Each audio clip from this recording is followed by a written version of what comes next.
Pembukaan seleksi tilawatil Quran dan hadis yang ke-27 digelar di Taman Olahraga Megang Kota Lubuk Linggau Rabu malam tadi. Acara berlangsung meriah dan secara resmi dibuka langsung oleh Gubernur Sumatera Selatan, Haji Herman Deru. Pembukaan seleksi tilawatil Quran dan hadis yang ke-27 tingkat Provinsi Sumatera Selatan berlangsung di Taman Olahraga Megang Kota Lubuk Linggau.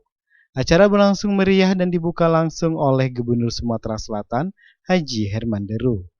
Acara dimulai pukul 19.30 dan diawali dengan menyanyikan lagu kebangsaan Indonesia Raya oleh tim paduan suara MAN 1 Lubuk Linggau.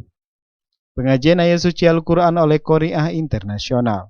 Acara dihadiri langsung oleh Gubernur Sumatera Selatan, Wali Kota Lubuk Linggau, dan Kepala Kantor Kementerian Agama Sumatera Selatan dan Kota Lubuk Linggau, pejabat Provinsi Sumatera Selatan, Ketua TPPKK Kota Lubuk Linggau, Bupati se-Sumatera Selatan, serta tamu undangan lainnya. Gubernur Sumatera Selatan Haji Herman Deru dalam sambutannya menyampaikan, selaku pimpinan daerah mengucapkan apresiasi dan terima kasih.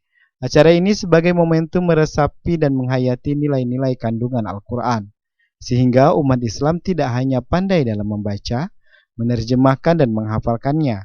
Lebih daripada itu mesti diikuti dengan mengamalkan dan mengajarkannya supaya semakin banyak kebaikan keberkahan yang diperoleh.